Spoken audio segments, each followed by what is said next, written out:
What's up, everybody? How is everybody doing in the stream at home? This one didn't give a whole lot of heads up, but I've been wanting to do this for a while. I want to interview Sam Lanier. He's a friend of mine, but he's also a great animator. And you might know him from his series DAP, which... Damn, this camera is really struggling to stay in focus. Give me a second here. All right, let's see if I can get the camera. Okay, that's perfect. Just kidding. Not perfect. Okay, well, whatever. Just leave it like that. Anyways, you might know him from his series DAP. I was a voice in them. I'm often asked if I'm the monkey in DAP. I am the monkey in DAP. But not only that, DAP is a series that was based on my life, being roommates with Sam. Sam made it after COVID, and the adventures, the things that happen are sort of based on our life together as roommates. So we'll have a lot to talk about, a lot of behind the scenes to give. But I also think Sam is a really good animator. He's also a collaborator of mine in the group Simpletown. And he's a really funny writer, really funny performer. And I'm hoping we can have a conversation about animation and how writing and performance fits into it. He is not a sort of... I'm going to join here. He's not a sort of... a native animator. He's an animator who's... Oh, there he is. What's up, man? Yo, how's it going? Can you hear me? Yeah, we can hear you. Very dope. Awesome. Yeah, so as I was saying, as he'll tell you himself, Sam is someone who started animating late. And hopefully he'll talk a little bit about that. Can you hear me? Oh, no. Now can you hear me? Yes, I can hear you. Nice. Sorry, What's up? How are you? Lighting. Nothing much, man. Going good. Yeah? Good. I'm sleepy, but good. Did you stay up last night? No, what happened was I went to a Muay Thai kickboxing class at like 7:30. Really? How was that? It was good. It was good, but I must have been like stressed out about it because I woke up at like 4 and then again at like 6. You know when you like know you have to wake up early? You Totally. kind of like wake up in the middle of the night. Anyways. How was it? It was good. Should I be recording? No? Oh. No. Perfect. I'm on. Yeah, no, it's not like Raisin Man. We're just kind of... it's streaming and it records automatically. That's awesome. Yeah. A lot easier, a lot simpler. Cool. So you did some Muay Thai. So you've been working at all today, animating or anything like that? Yeah, I have been working on a script for A Studio Digital, and that is going badly. Really? No, it's just funny. It's just like, what is it like? Writing is kind of like this portal that you have to like kind of keep open in your life. And if you don't keep it open, it closes. And I haven't really like written anything in a little bit. And so now like sort of just jumping into like writing a funny script. I had the idea for a while, but like just going back in it, it's like, oh God, what is this idea again? I pitched it like 6 months ago and now I have to write it. And so that's just how it's going. So, I just need to write at the same time every day. And then, and then just finishing up Simpletown stuff. Yeah. Getting all the deliverables in. That's right. Okay, well, we'll talk about that in a second. But I guess, so I've been doing... Is there any way I can see the chat? Do I have to go on to... Oh, yeah. If you go on YouTube... on my page, you'll be able to see the chat. That's so dope. Yeah. Not a ton of people right now, but... I went to college with Felipe, guys. So if you have any questions about us in college, I can answer them. And that's what we're going to talk about. That's what I was hoping we'd talk about. Yeah, exactly. Some things I need to say to you about that time.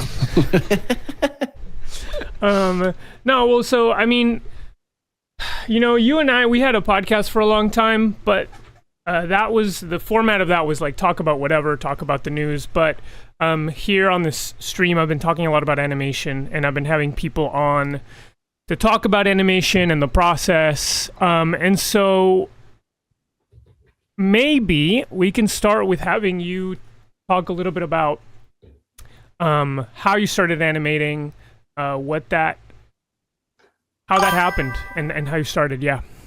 Yeah. And it's cool because you kind of had a front seat for basically this entire story. So I started animating in 2019, I guess, when COVID hit, like in the spring. And Felipe and I were roommates at the time, and we were living in Bed-Stuy, and it was New York kind of went on lockdown. And I remember thinking like, oh, this is funny. This is going to be for like a week. And then Felipe was like, no, this could be like we need to like cancel our summer plans. This could be like years that we're living like this. And I thought that was insane. I remember thinking how insane that was. And it was like March, and as the sort of days went on, I was like, yeah, you're kind of like not really allowed to leave the house except to like go food shopping. And so I was stuck in this house with you, and our roommate at the time kind of pieced, just like went back to Massachusetts. So it was just us in this apartment. And I had all this kind of free time, and we were doing comedy at the time and doing shows and doing open mics and stuff like that. But with all that gone, I was like, what do I do with these like evenings? And I decided to sort of pick up animation because, I had sort of seen you do it, and I was like, this seems fun. I've always liked drawing, and this could be like a cool outlet for like my comedy ideas. And so I started messing around with Animate, Adobe Animate, and I think you recommended that to me because you were like, that's the one I use. And so I started doing that and making like really bad stuff. And it was really rudimentary. And I remember you'd come in and like show me like, you're like, yeah, this is exactly kind of what keyframes are, or like, here's how you should think of layers and stuff like that. Or here's like painting with like properties, with the object-oriented painting on versus off and stuff like that. And all that stuff didn't really make sense to me at the time, but then like the more I used it, the more I got it. And then I started making DAPs that summer, which was kind of about living with Felipe and Will during COVID. And then the sort of rest was kind of history, I guess. Yeah. Yeah. Well, real quick. So before you were animating too, you mentioned this, but like you were sort of a performer. You were trying to be a comedian, like a live comedian. Not that you still are, but before you were doing an animation, you saw yourself kind of as an actor and maybe a stand-up. Yeah, I guess like a stand-up and like a sketch performer, I guess. I mean, I was acting, but only acting in like simple town stuff. Right. Yeah. And then what was the gap? This is actually something I don't know, but what was the gap between you starting and then like getting the Adult Swim Smalls? I mean, you can first describe how you got it, because I think sometimes people are like, how do you get on Adult Swim Smalls? But like, beyond that too, like what happened between you making really bad stuff and then making this short that was really successful? People really liked it. It was really funny off the bat. Yeah. I made one thing. So my first like animation was like about these people in a audience of a theater, like whisper talking about something, and it was like a sketch that I wanted Simpletown to do. Yeah. And then it like Simpletown didn't do it, so I was like, I'll make an animation of this. It was bad. And I don't think I sent it to Dave, who runs the Smalls program at Adult Swim. And then the second thing I made was about this. You can see it on my YouTube. It's like about this kid who goes to a museum and he sees like this statue that makes him horny. And these other friends of his are like, come on, let's go check out like the abstract expressionist swing. And he's like, no, I think I'm going to stay here with this statue.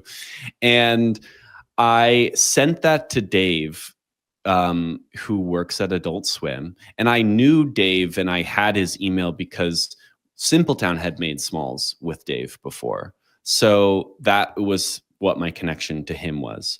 And Dave knew about Simpletown through you and Ian. So it was sort of this chain of events where like I happened to have his email and had emailed with him a couple times just by virtue of being in Simpletown. And I sent him this animation about a guy who's horny from a statue. And he was like, this isn't really something we're interested in. And I was like, for sure. And then I started working on DAP, which was like my next animation. And this was just like about a guy who wanted to ask his roommates if he could have like a girl over for the night. But like it was COVID. So he had to like check in with his roommates first to see if that was okay. And that was very much based on like a real experience you and Will and I were actually having when we were living together in the summer of 2020, where we would all three of us like go on dates separately in like the park, because that was the only place you could like have a date. And we would do this uncomfortable sort of dance with each other where we would be like, hey, so I'm going on a date tonight. I don't know how it'll go, but if it goes well, like, could I have her back here? She says she's, like has a small circle or whatever, like all this like crazy stuff. Find like a reason why it was okay. Totally. Yeah. She's really serious about social distancing or whatever. And so, yeah, it was like an embarrassing thing that like men in their late 20s would have to do with each other who lived together. And we were all single at the time. And so I was like, I want to make a sketch about that. So I wrote it and then I animated it. And I really didn't know, again, what I was doing. But I really was inspired by Jamie. Oh yes, I want to say Wolf, but I'm not sure if that's. Yeah, maybe Jamie Wolf is her name. She made this like animation called.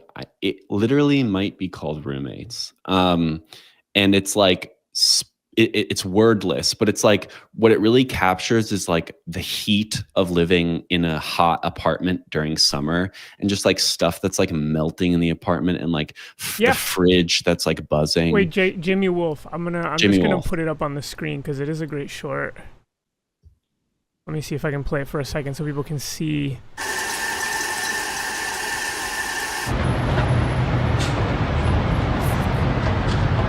Yeah, everything's like sweaty. Yeah, really sweaty. I really remember like the buzz of the refrigerator. Yes. During that sketch, that video, and just the colors too. I really wanted to like emulate the colors.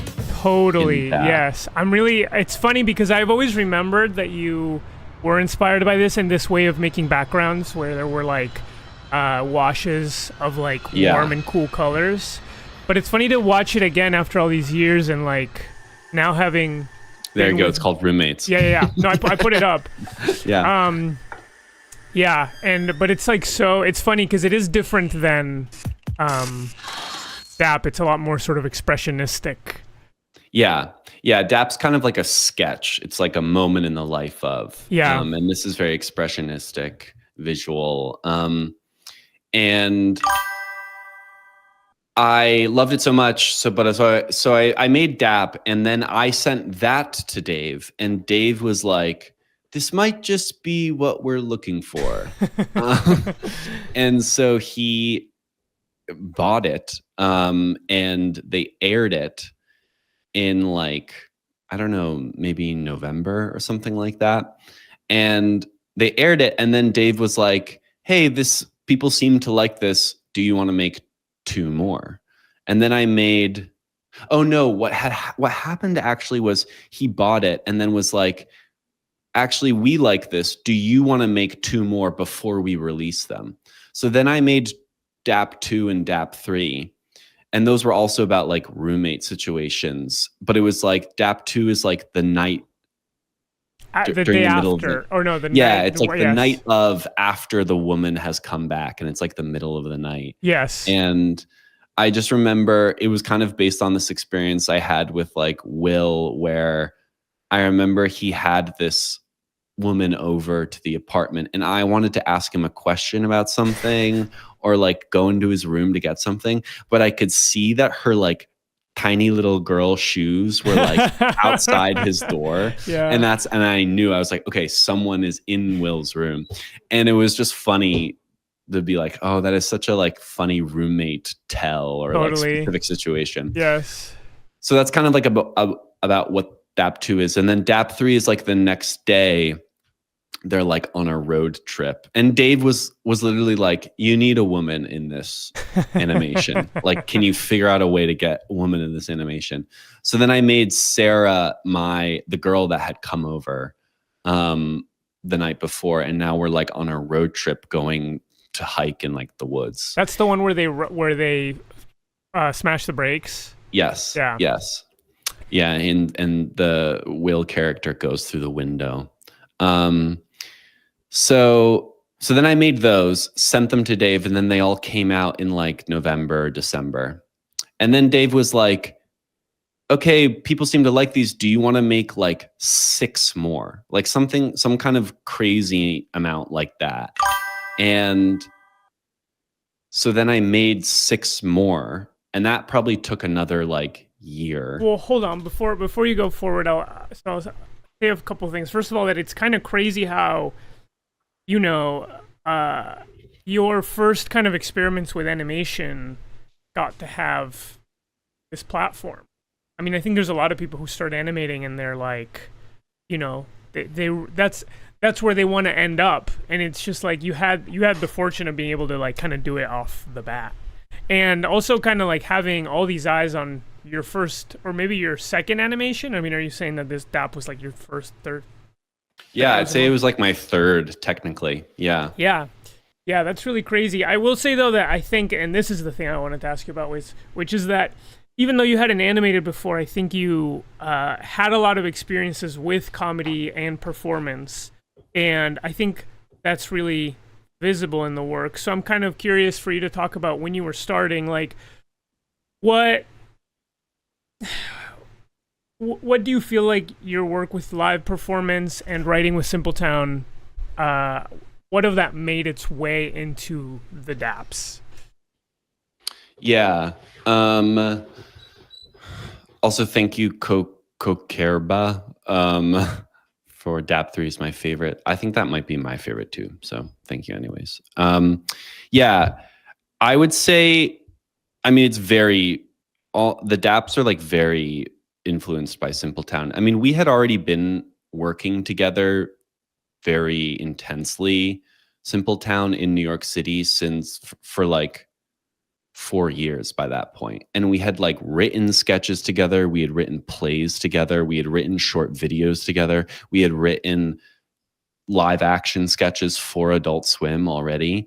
And so sketches was like kind of a little bit like the sea I was swimming in at the moment. And then I had written sketches in college and done improv with you.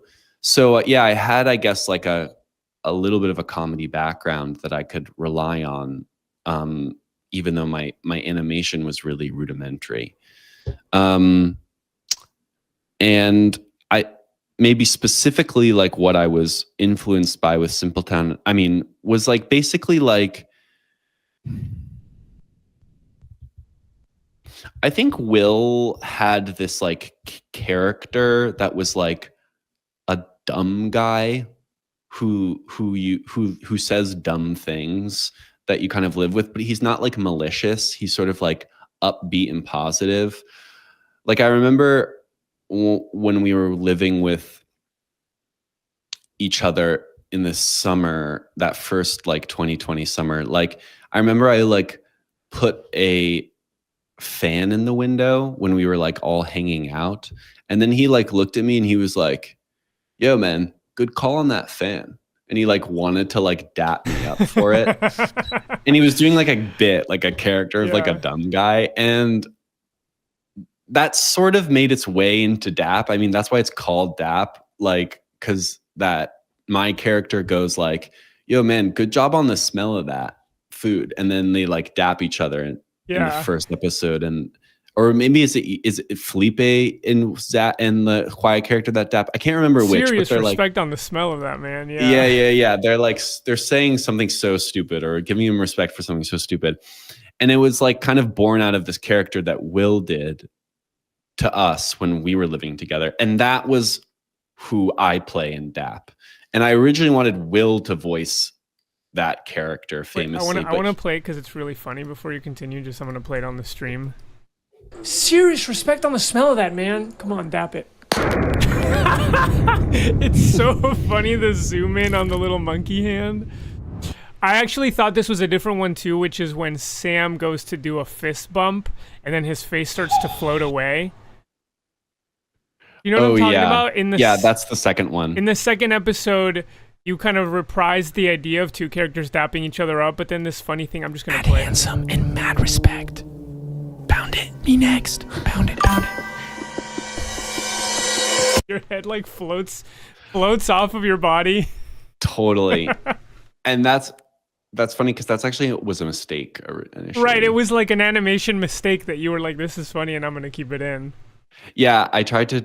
I'll wait till it's done. Oh no, I just played it. Oh yeah, great. Yeah. I tried to tween his body, like moving closer to Sam, but for some reason, because of the way I'd like parented the different objects, like they like disappear, like they got smaller and drifted apart. And I was like, that is really funny. The first time I saw that. And his face also is like goes like, yeah, like stays still and it like floats above the head. Really funny. So I was like, that's funny. I'll put that in there. But then anyways, sorry to wrap up the thing. No, please. Then your character is based off of you, as you know. Yes. And it's like a kind of energetic, like funny, nervous, anxious guy who's like upbeat, but really like worried all the time. Yeah. And I was like, yeah, that's totally Felipe. So your character is based on you, and then my character is kind of based on Will. And then I don't know what the silent character is. I guess it was originally sort of conceived of as me, but then like sometimes I think Will can sometimes be a great straight man too. And so it's sort of like, anyways, all three characters are kind of a triangulation between both of you. Yes, I understand. Yeah, and you had this third. Yeah, I mean, he was generally quiet, but he was sort of like a foil to the monkey and the guy. Yeah. Yeah, that all makes sense. I mean, I think like even now, I watch your cartoons and there's all these like sort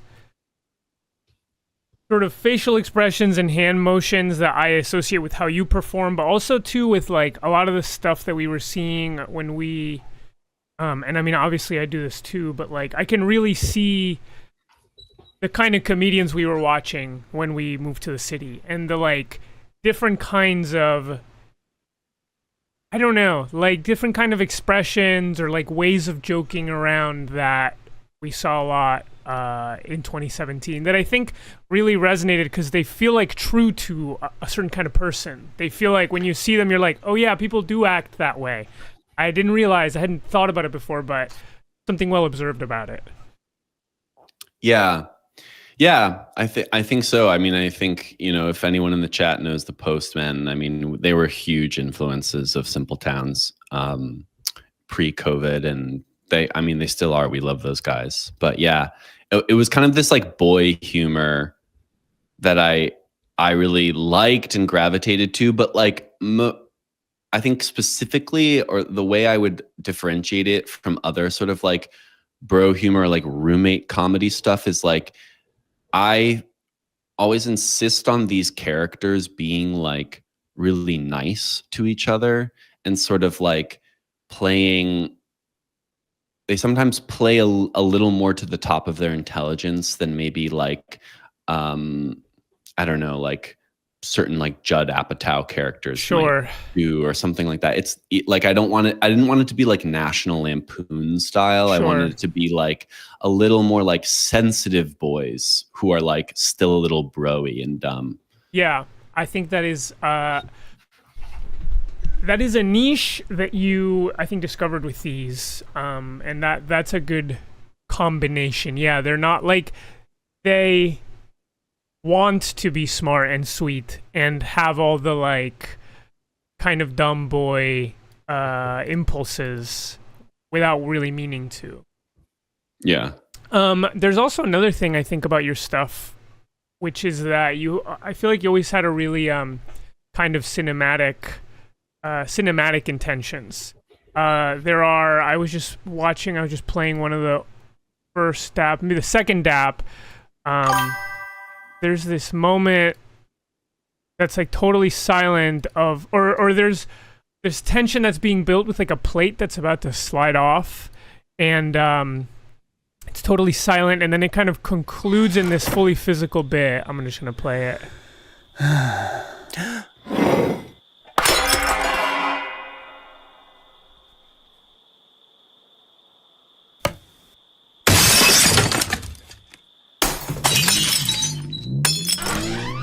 Yo, you actually look really handsome right now. Your guard's down, sort of chill attitude. Mad handsome and mad respect. Pound it. Me next. Pound it, pound it.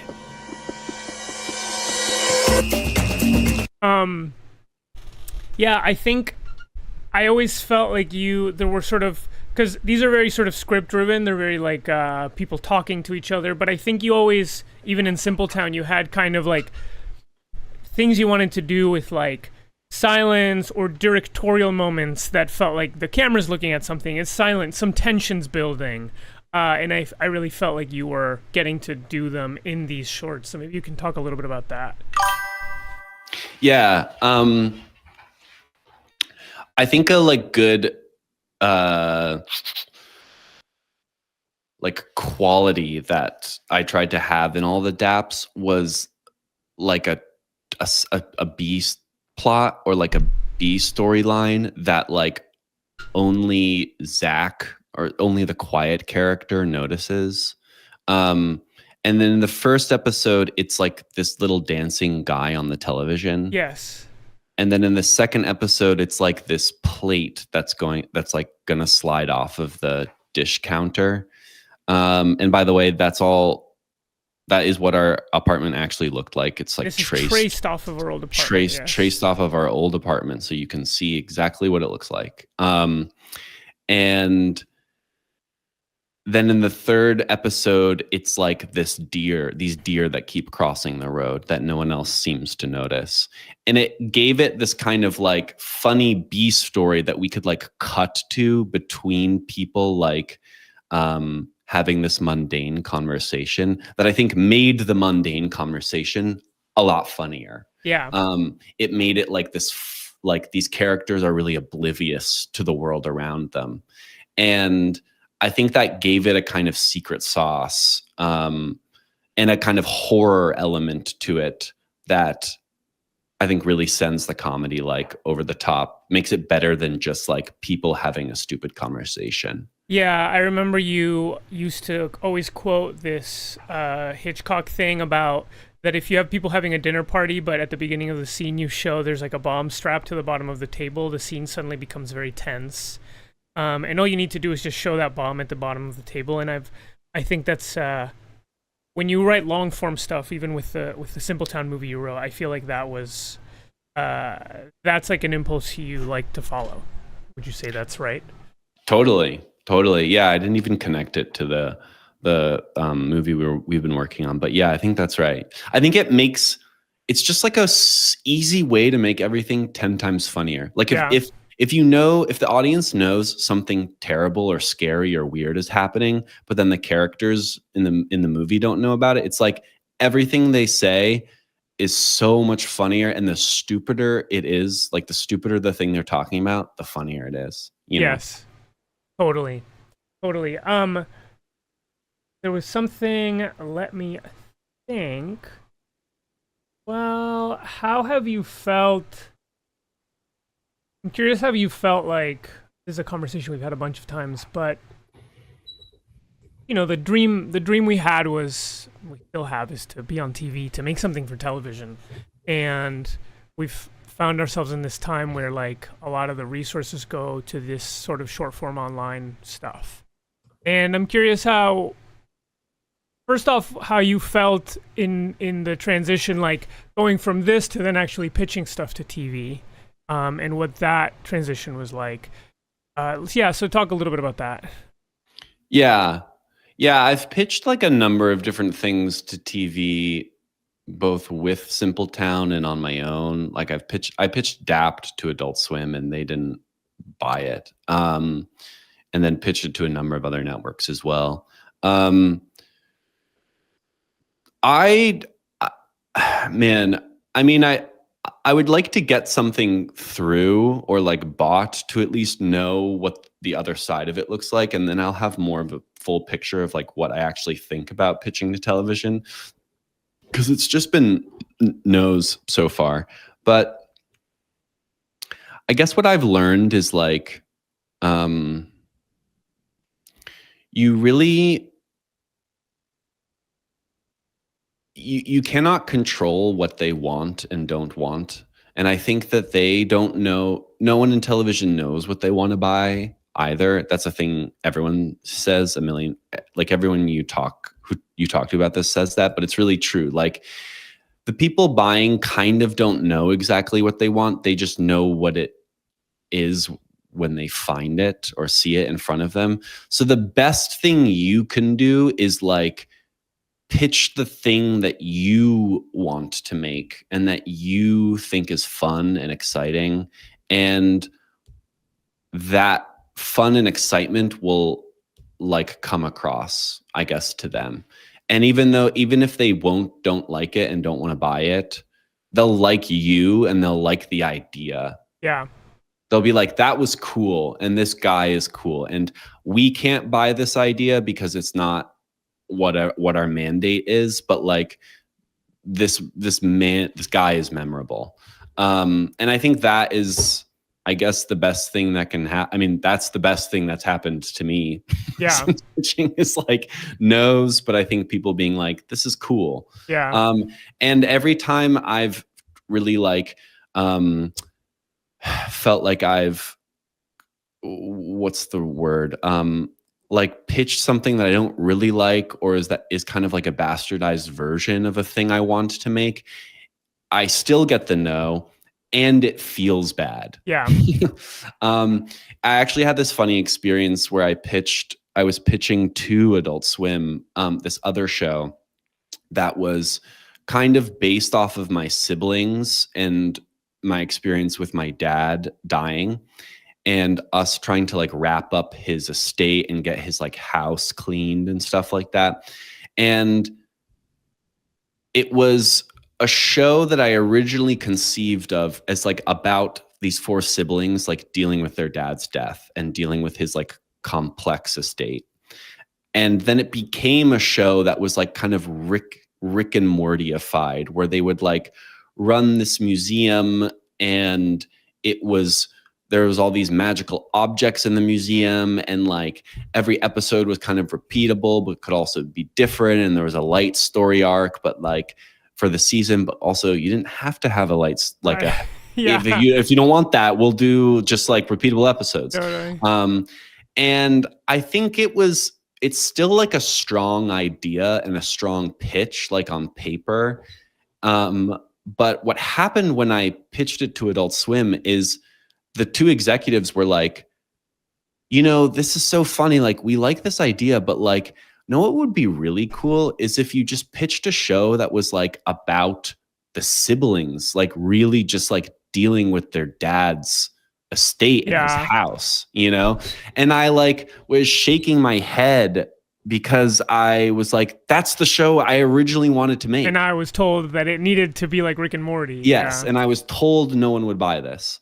And so I felt a little like, wow, yeah, you really just have to make the thing you want and let the buyers come to you rather than vice versa.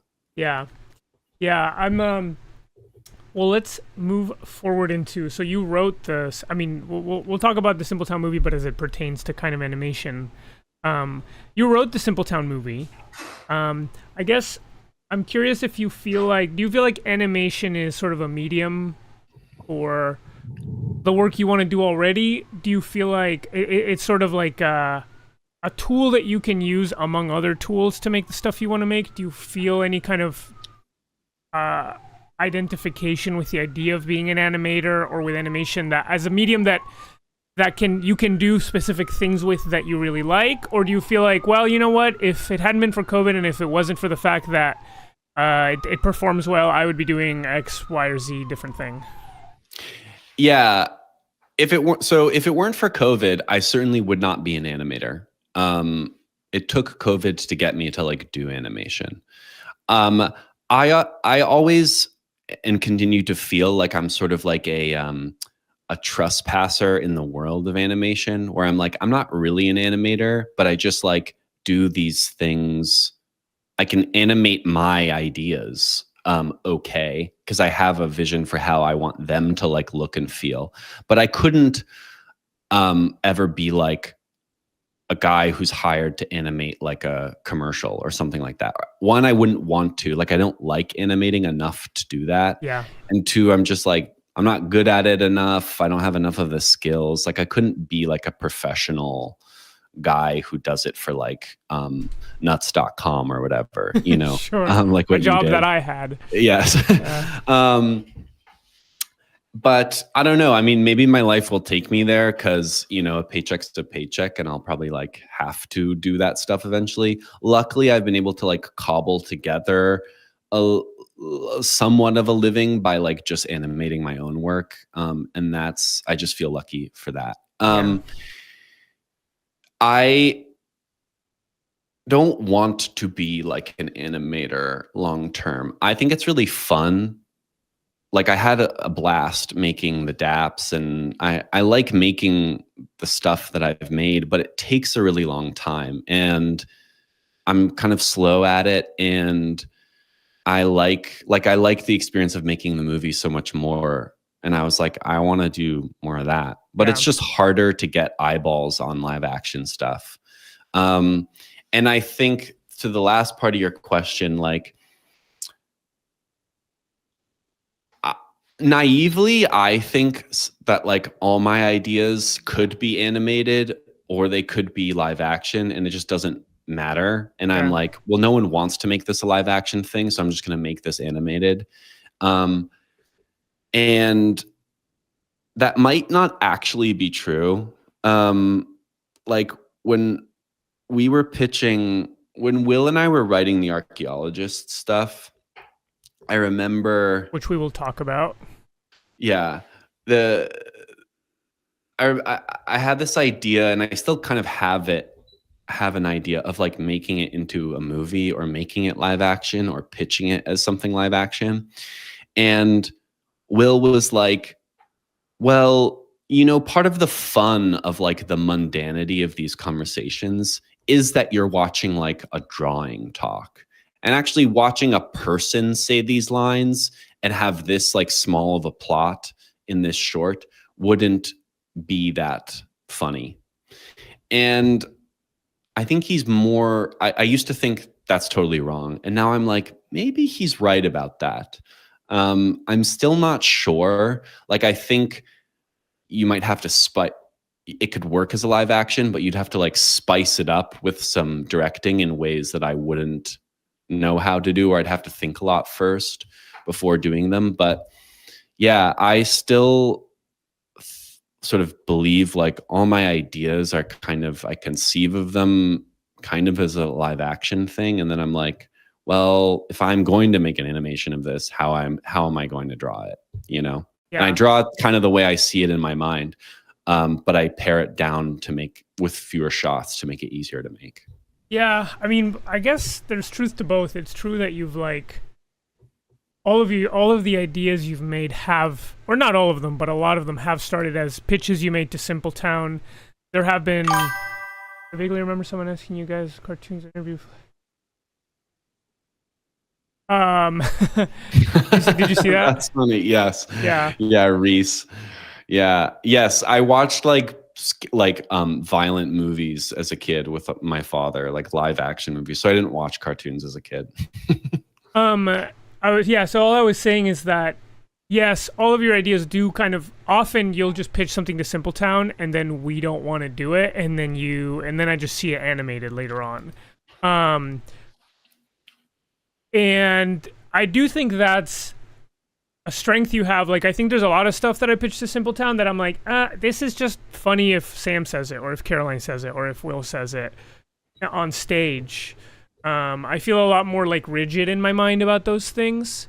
Not always. There have been things I've pitched to Simpletown that I'm like, maybe that's just a cartoon I want to make.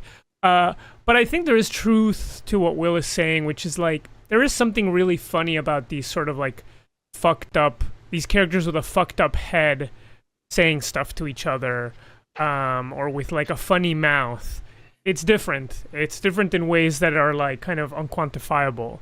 I always think about like King of the Hill, which is a show that, you know, I know that when you pitch cartoons, at least when you're sort of starting out, people are like, they kind of ask you that question that they think is so clever. That's like, well, why does this need to be animated? As if like animation needs to justify itself in a way that live action doesn't. But, you know, I think about King of the Hill, which is a show that you could make the case it could be live action. Like nothing in it really needs to be animated. Even the dream sequences, like it's not really, it feels like actors, but there is something kind of like unquantifiably different about the way those characters are drawn, and seeing them say realistic things that's funny in a way that seeing a person saying them wouldn't. Yes. Yeah, no, I totally agree. I mean, what I love about Joe Bennett's work is like he captures human behavior with drawings in a way where you're like, I know exactly who this guy is, and I recognize all these little facial tics, but it's drawn from this man's mind rather than like a performer doing it. And it's like, it makes it more beautiful. It's like that, you know how you sometimes when you're in a beautiful place, Felipe, you're like, I wish this were like a video game. Yeah. It's like, it would make it more beautiful. Like having a person create a beautiful world is actually like richer and more meaningful than like seeing the beautiful world in a sense, because you know someone's like artistic hand and vision is behind it. And I feel that a little bit that way about animating, at least like Joe Bennett's work. I think there's other animators out there who do different things that I also think is super cool. Yeah. Well, it's funny because I feel like when I got out of school, but also I get it. But also when you started animating, Joe Bennett was kind of like a big inspiration for both of us. And I think we really kind of like grabbed a lot of things about his style, both of us, that are really visible. I mean, I think we've each taken those things in different directions. But I remember this short that I'm playing, From God's Mouth to Your Ears, which he made in 2014. I watched this thing like 8 kajillion times. Totally. And I don't think I hadn't seen anything like it, and it's so realistic, but also so like kind of economically animated. There's not a lot of there's not a lot of like in between frames, but this guy feels so real. Yes. Yes. No, it's great. It's like a character study. Totally. This short, and it's awesome. And I often think about, I'm like, how do I animate like that? Yeah, that's kind of maybe where I was going with the leading question of like performance in animation, which is I think that there are people who in animation are really driven by texture, shape, design, but I think you and also me to some extent, although I have different kinds of things I like to do, but I think we both really like thinking of cartoons as actors and as extensions of our own acting instincts, or things that we wish we could pull off as actors, whether it's a face or a delivery or some sort of like timing. I think that's important to both of our animations, but especially I think yours. You're very committed to that idea. Yeah. Thank you. Thank you. Yeah. It's funny because I one time I think we were like talking to Joe Bennett at one point at a bar, and I was like, yeah, I mean, I'm like, this next set of animations that I'm making, I'm like trying to make them sort of like kind of like yours, you know, and I was like, I was even like, oh, and you know, like when I was doing like DAP stuff, I was actually like trying to do a thing you do. And I remember him talking about DAP, and he's like, well, what's great about DAP is just how sort of like raw and like pared down it is. And like sort of like messy and simple. And it's funny because he obviously doesn't see his work in mine. Because Right. it's like, why would he? His work's like amazing and beautifully drawn and stuff. But it's just funny that when I'm trying to do my best, like I'm in my head, I'm trying to emulate him. Right. No, totally. I think I've had similar experiences where he'll be like, I really like this about your work. And I'm like, that's me trying to imitate you. Like, you like the thing you do, which I copied. Yeah. But he does it oh so well. He does it very, very well. Yeah. Yeah, it's funny. I mean, a thing you taught me, and it's a thing I think about and I'm trying to like push my work towards, is like, you're like actually animating kind of badly or roughly or like more like intuitively is actually like results in more interesting work, or work that people respond to more. And I think particularly like an archaeologist, I was like, well, I'm trying to make something that looks to my best effort like a thing Joe Bennett would make. Yeah. And it doesn't look like that. It looks way crappier, but it's still like me trying to do it. And I think what you have rightfully like pointed out is you're like, well, what's fun about the DAPs is kind of everything that's like wrong about them. And when I see like the wrong anatomy or the wrong thing, like other wrong stuff, I'm always like, fuck, like maybe I would have fixed that for next time. Yeah. Yeah. I think it's a very classic, like, sort of, not that you're a beginner, but like beginner to person who does it more kind of thing, where like the beginner's like, I want it to be as clean as possible, and the sort of whatever expert or the pro is like, well, I know I can make it as clean as possible, and I know that's not always the funniest thing, and I want to kind of surprise myself.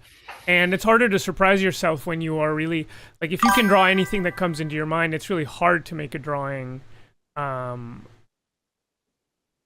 It's really hard to make a drawing that surprises you. And I think it's like, yeah, that is stuff I like about the DAPs. Like, I love, you know, and this is a problem I have too, and I know how hard it is to like foreshorten an arm, to like have an arm that's like pointing at the camera, and it's like, seeing someone try to draw that is really fun, and seeing like a fucked up foreshortened arm is really funny because the fist is like a little too small, but or whatever it is, and those things are really, really, really special. Yeah.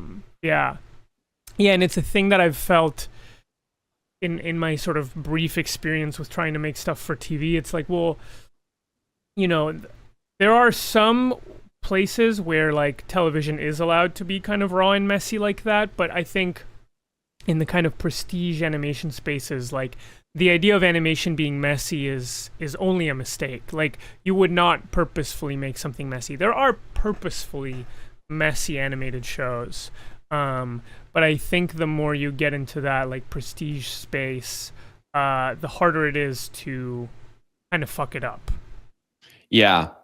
No, I think you're right. And it's something, it's not a bridge I've crossed yet, but yeah, it's like, I wonder what it would be like once you have a show, like how to kind of hang on to that looseness and have it still be something people like.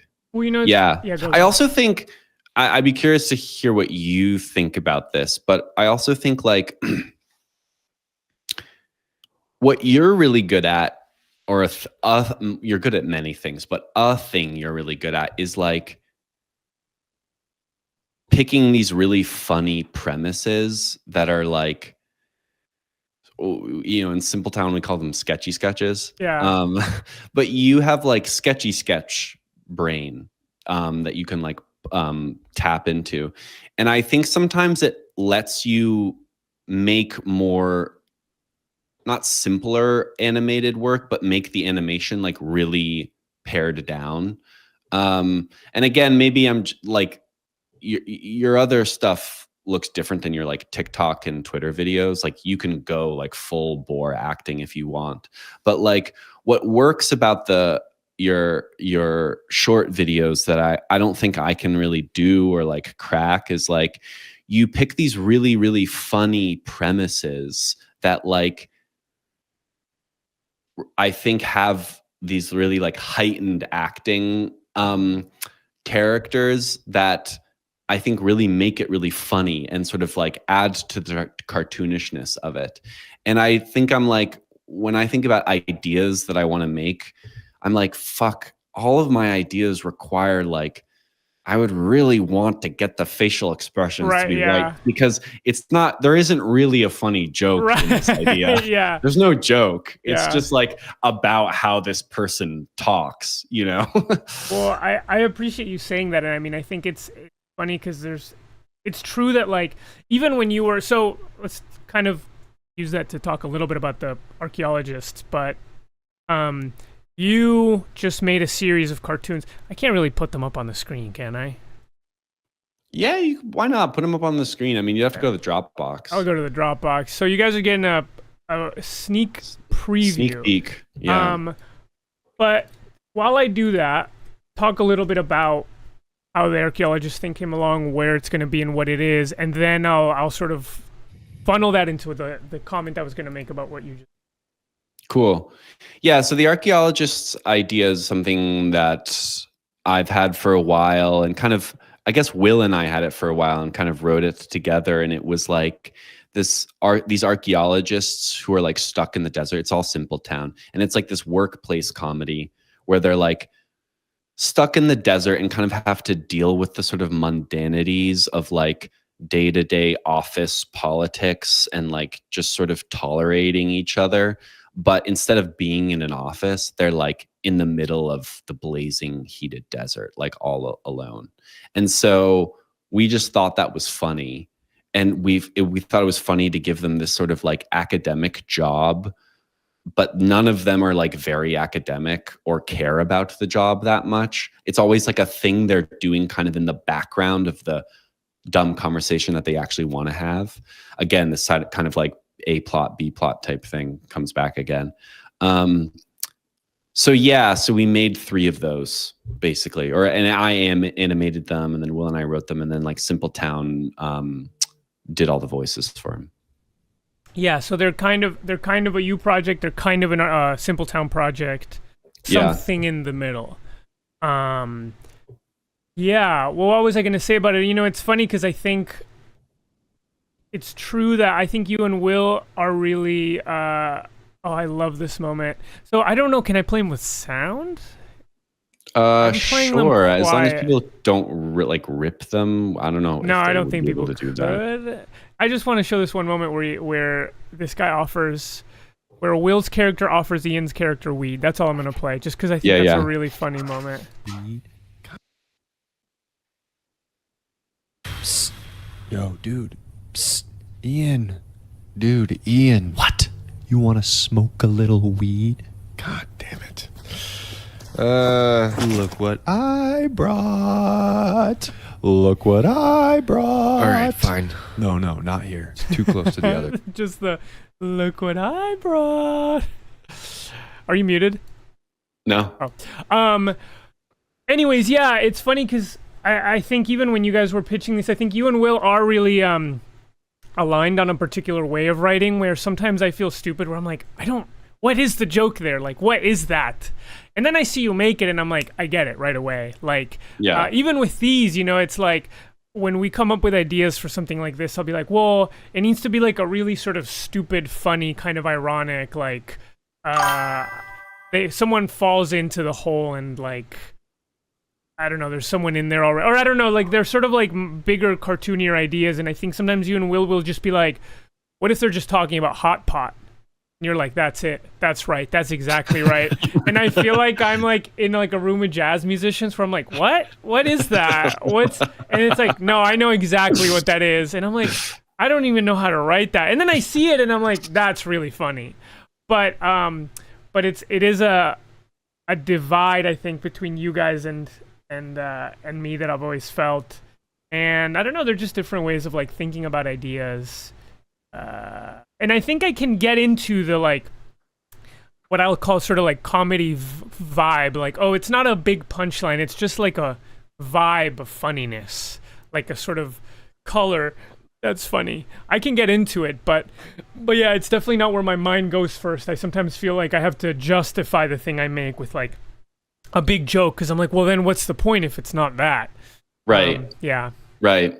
Yeah, and I think the better the joke and the bigger the joke, the less animating you have to do for it. But the sort of the less of a joke there is, the more you have to make it about these people's like performances. And I think that's a problem I fall into because I'm not a good joke writer and I'm not a good like premise writer. Like, so I get stuck with animation projects that are like above my ability to animate them. So I'm like, okay, I'm going to do like all the faces and really make sure the face and the eyebrow raise is like just the way I want it. And, you know, I'm like, God, you know, if this were Felipe, he would just like find the funny voice, find the funny premise, and just two static images, you know, two static characters or whatever. I mean, that's a simplification of what you do, but it's just,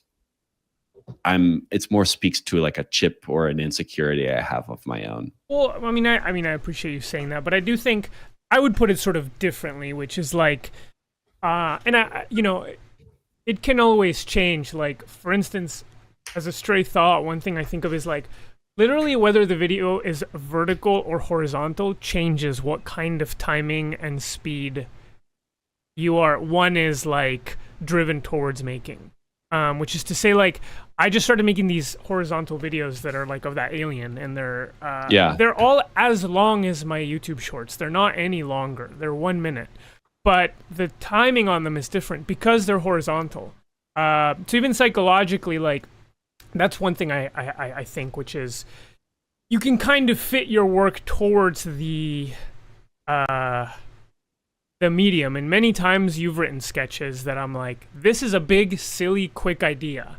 You know, stuff for Simple Town. So that's one thing I'll say. And then I would also say it's not so much, I wouldn't think of it as like a deficit as much as like, that's I think where you find the humor, or that's where your mind kind of goes. You're like, maybe you're not like as turned on by a big premise. You're turned on by like a way of being. I don't know. I guess I'm just saying I don't think of it as like a deficit or an inability to do something. I even think, and I think too that like with time, I feel like you've gotten better at being able to tell like when it's worth animating something and when it's not worth animating. Yeah. Because yeah, like with these alien shorts, like I've been doing the thing you're doing, which is I'm like, well, I really want this guy to turn his head, but that's going to be 2 more hours because I need to in between that. And I'm like, but it's just not funny if he doesn't turn his head. Like I got to have one more head turn. And I'm currently doing that where I'm like, okay, I'm going to have to kind of pare down on some of these movements. And I'm like, how much is that going to harm the thing? Because it is so mumblecore that it's going to need these movements to be funny. Totally. Yeah, I know that problem well. I think that's a good way of putting it. Yeah. Well, I'm excited for these to come out. They're very, very funny. Do you know when they're going to come out? Dave said November at the earliest. So that probably means December. Okay. So they're going to be on Adult Swim Smalls. Yes. And they're called Archaeologists. Yes, and we're gonna post the shit out of them. Oh, big time! I'm hoping once they come out, we can do a little stream about it or something. Yeah, that'd be super fun.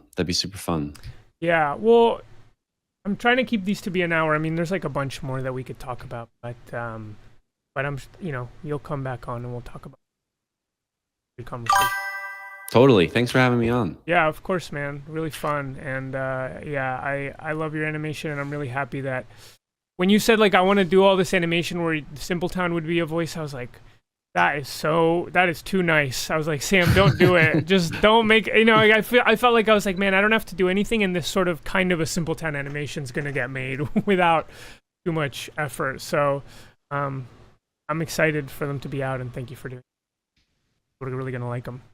Oh, of course. It was my pleasure. Yeah, I can't wait for people to see them. And I'm gonna be at your house later. So. That's right. We're gonna play a board game. So Yeah. I'll see you tonight.